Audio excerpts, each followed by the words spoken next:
안녕하세요. 깍시 인사드립니다. 요즘 야외 외출할 때 마스크 착용 잘 하고 계시죠? 최근 들어서 중국에서 온 놈 때문에 야외 활동이 자유롭지 못하고 밖을 나가는 행위조차도 큰 불안감을 증폭시키고 있는 하루하루입니다. 그런데 사실 이 금융시장의 분위기는 항상 최악을 저점으로 받아들이는 법이고, 그래서 이를 볼 때 이 우리가 생각했던 것보다 이 진바닥이 빨리 올 수도 있다고 생각이 듭니다. 그리고 제가 올린 영상의 댓글을 다 읽어보는데, 제 영상의 댓글을 한번 보게 되면 어떤 분은 지금 너 무슨 소리 하는 거냐, 앞으로 더 심각해질 거고 금융위기는 지금 시작되고 있다, 이렇게 말하시는 분도 있고요. 반면에 이 또한 지나가리라, 곧바로 이런 반등이 올 것이다, 이렇게 말하시는 분도 있고 다양한 것 같습니다. 그런데 그 어느 누구도 그 시기를 확실하게 예측하거나 단언할 수는 없겠죠. 그래서 오늘은 이 채권 시장을 바라보면서 다시 한번 시장을 전망하고 진단해 볼까 합니다. 오늘의 주제, 채권 버블이 터진다. 그리고 부제로는 부자는 위기 국면에서 탄생한다, 이렇게 정해봤습니다. 그리고 제가 매주 2에서 3회 이상의 영상을 업로드하면서 지속적으로 시장을 읽고 분석하여 경제 이야기를 알려드리려고 하니, 재테크 투자 그리고 경제에 관심이 있다면 이 오른쪽 하단에 구독하기 한번 꼭 해주시고요. 그리고 영상이 유익하셨다면 좋아요와 알림 설정까지 한번 부탁을 드릴게요.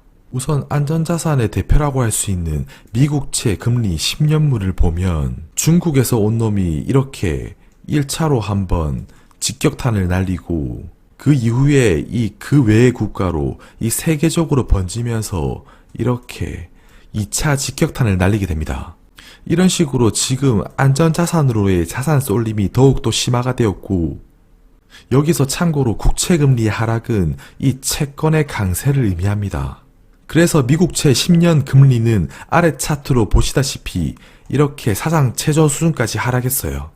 영상을 찍는 지금 이 3월 1일자 기준으로 1.13%를 보이고 있고요. 이는 작년에 8월에 이 트럼프 형이 중국을 향해서 관세 영향 안 받으려고 위안화 약세를 지금 유도하고 있네 이러면서, 그때 이 중국을 향해 환율 조작국을 지정하면서 이런 식으로 미국채 금리가 가파르게 하락을 하기도 했고요. 그리고 미국이 중국을 향해 환율 조작국을 지정한 이후에 다시 중국이 이에 질세라 이 미국을 향해서 이 역으로 보복 관세를 매기게 되면서, 미국 너가 하면 나도 한다, 이렇게 대치되면서 이런 식으로 분위기를 최악으로 몰고 가고 국채금리가 상당한 폭으로 하락을 했었습니다. 그런데 어찌된 게 이 중국에서 온 놈이 이때 여파보다도 더 심각한 것인가? 이번에는 그때의 이 가파른 이런 하락세 규모보다 이런 식으로 더 가파른 하향 추세를 보여주고 있는 모습입니다. 그러니까 처음 중국에서 온 놈이 발병이 되었을 때 이 구정 전만 하더라도 금융시장이 받아들이는 분위기가 처음에는 별거 아니네, 중국에서 이번 여파가 과거 이런 사스나 이런 메르스처럼 그냥 종식될 수도 있겠다, 이렇게 느끼고 받아들이다가 이제는 이렇게 세계적인 2차 확산에 대한 두려움이 번지면서, 이게 중국에서 마무리되는 게 아니고 세계로 이제 번지는구나, 이렇게 시장은 받아들이면서 이런 식으로 상당한 폭으로 다시금 채권 강세를 띠게 됩니다. 그래서 이를 볼 때 이 시장이 받아들이는 이 공포와 두려움은 상당하구나, 이렇게 볼 수가 있고요. 그래서 이런 흐름이 연준으로 하여금 이 기준금리와 그리고 이 채권 금리 간에 이렇게 괴리감을 키우게 되면서 금리 인하 가능성을 부추기는 역할을 하고 있어요. 그런데 이 연준이라고 해서 신이 아닌 이상 중국에서 온 놈의 이런 강도와 그 수준을 가늠하지 못하기 때문에 지금은 확실하게 선 긋거나 말할 수 있는 지금 입장은 아니고요. 그래서 아무튼 지금 분위기는 중국에서 온 놈이 중국뿐만 아니라 한국, 일본, 이탈리아, 미국 등 전 세계적으로 그 확산 속도가 빨라지면서 공포가 높아지고 있고요. 그래서 금융시장에서는 이 3월 FOMC 금리 인하 확률이 이 무조건적으로 일단 높은 수준으로 보고 있어요. 그리고 뭐 이미 금융시장 또한 이런 연준의 금리 인하 가능성을 높게 반영해서 채권 금리가 상당한 폭으로 하락을 했고요. 그렇다면 지금 연준은 이 걱정을 할 겁니다. 금리를 내릴 거냐, 동결할 거냐. 일단 뭐 이렇게 동결하자니 단기적으로 보면 중국 근홈으로 인해서 단기 전망이 어두워진 것은 확실하고요. 그래서 금리 인하를 실시해야 한다는 입장.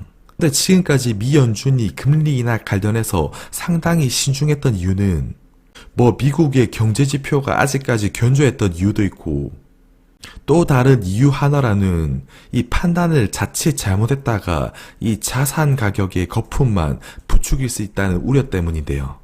그러니까 아직 실상 이 중국에서 온 놈의 여파가 감이 안 잡히고 아직도 그 짐작을 못하기 때문에 내릴지 말지 단언도 못한다. 그래서 어느 경제 전문가라도, 아니 단군 할아버지가 와도 지금은 실상 중국 그놈의 여파가 어느 정도인지, 피해 규모가 어느 정도인지 정확하게 예측을 못하기 때문에 함부로 단언하고 이야기를 하지는 못한다는 것이고요. 다만 최근 들어 이 트럼프 형의 행동이 좀 다르죠.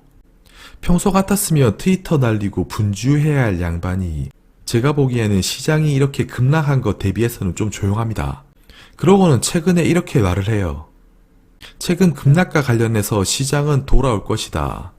그리고는 속에 있는 말을 하죠. 작년부터 주정해온 파워라, 지금 금리가 높다, 금리를 내려라. 사실 트럼프 형이 상당히 이 주가 지수를 의식하고 주가 지수의 강세를 자신의 공으로 해석하기 때문에 이번 중국에서 온 놈을 빌미로 지속적으로 이 연준 때리기에 나설 것으로 보이고요. 뭐 이번에 기사 발췌한 것을 읽어보더라도 우리는 가장 낮은 기준금리를 가져야 한다. 연준의 금리는 높다라고 이렇게 지속 압박을 합니다. 그러니까 그동안 미국의 경제지표가 아직 견조한 국면에서 연준의 금리를 내릴 이유조차 없었는데, 이번에 중국에서 온 놈이 오히려 트럼프로 하여금 이 기준금리를 내려야 하는 이런 빌미를 제공한 셈인데요. 그렇다면 이 3월 FOMC에서 금리 인하를 할지 말지는 결국 중국 그놈의 여파가 얼마나 이어질지가 중요한 것으로 생각이 되고, 현재 3월 1일 아침 기준으로 미국 누적 확진자 수는 64명이고 신규 확진자 수는 4명을 보이고 있어요.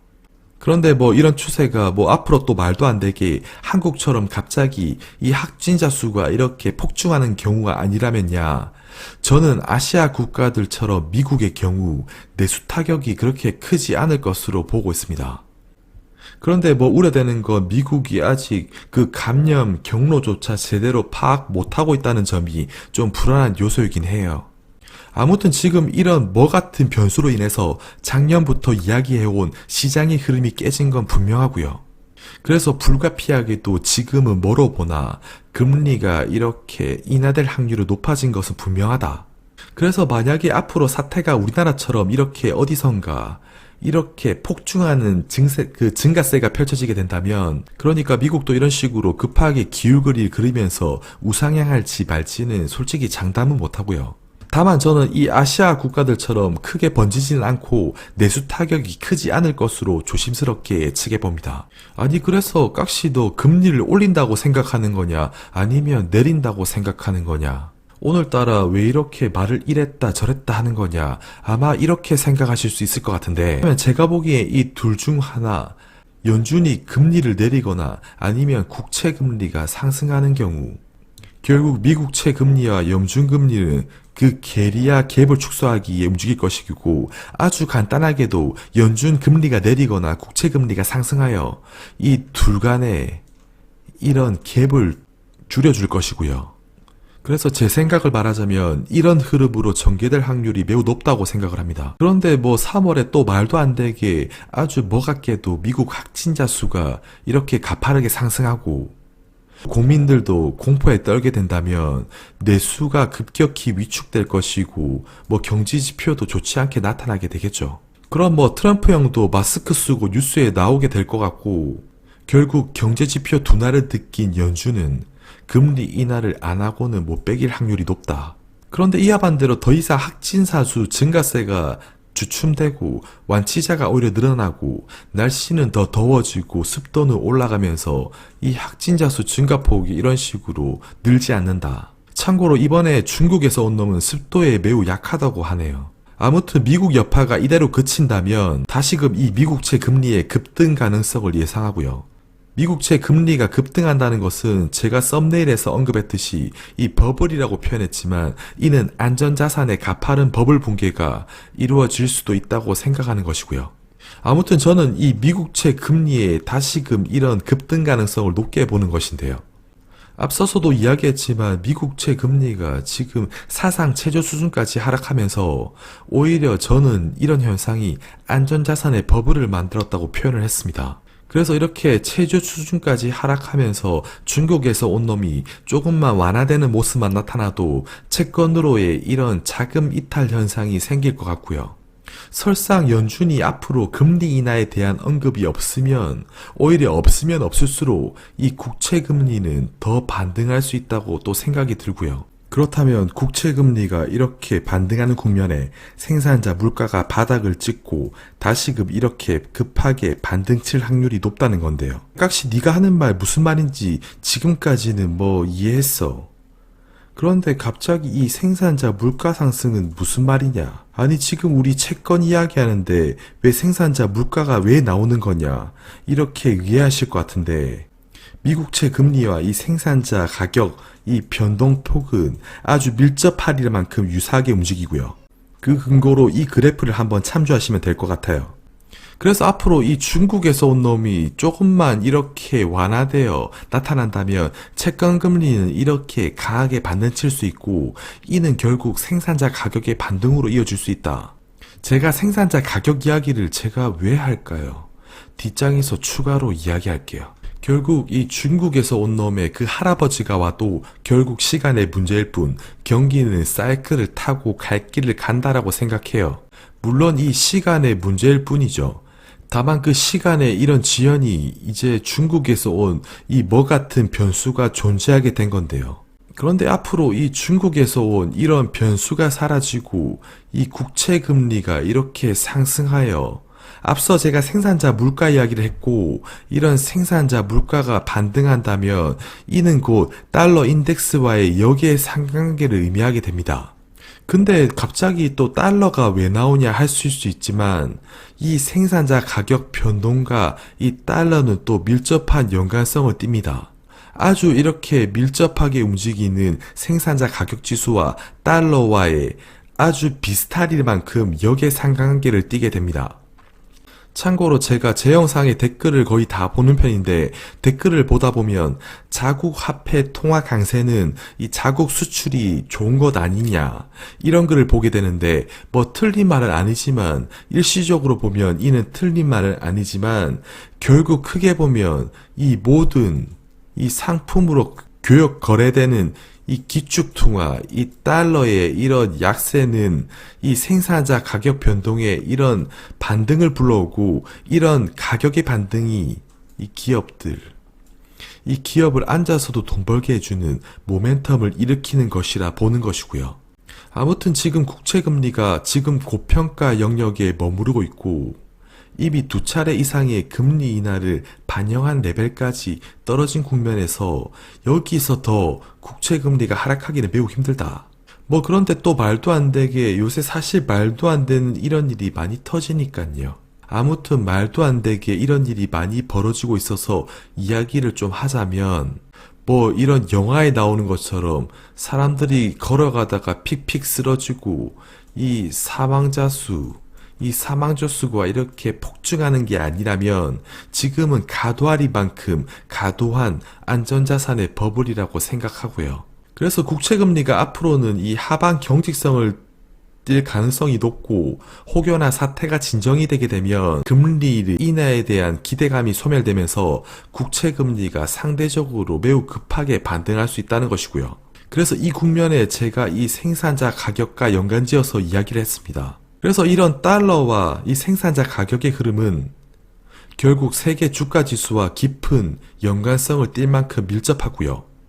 그래서 정말 그림을 크게 보자면 금융시장 역사상 이번 사태가 멸망의 길만 아니라면 중국에서 온 놈이 어쩌니 저쩌니 신경 쓰기보다 그럴 시간에 자신의 건강과 가족을 신경 쓰는 게 나을 것 같아요. 그리고 작년 이 19년 이 8월만 해도 트럼프 형이 중국 무역조작국 지정하고 이 중국도 이 미국에 이렇게 맞대응하면서 이 분위기를 개판으로 만들어갈 때 그때도 지금과 같이 저는 이야기를 한 게 기억이 나요. 그때 제 영상의 댓글에 그때도 뭐 코스피 1500 이하 간다며 저랑 내기하자는 분도 있었고 다양하게 있었지만 결국 시장은 이렇게 회복을 했고 이 시기는 추억에 지나지 않는 것 같습니다. 그래서 시장을 바라볼 때 지표를 가지고 있는 그대로를 가지고 이야기를 해야 한다고 생각하는데 이에 반해 뭐 뉴스에서 들은 과도한 우려나 정치적 사상이나 개인의 생각 그리고 뭐 개인의 신념이 존재한다면 이는 매우 위험한 행동이라 생각되고요.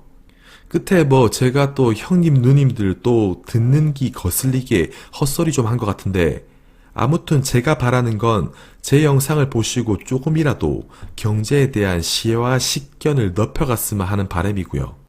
그리고 깍시의 구독자가 되시면 지속적으로 경제의 흐름과 추세를 확인하는데 뒤처지지 않도록 항상 분석해서 전달해 드릴 수 있도록 노력하는 깍시 되도록 하겠습니다. 이만 오늘은 여기까지 하고요. 이 좋아요 그리고 알람 설정 잊지 마시고 또 다음 편에서 뵙도록 하겠습니다. 감사합니다.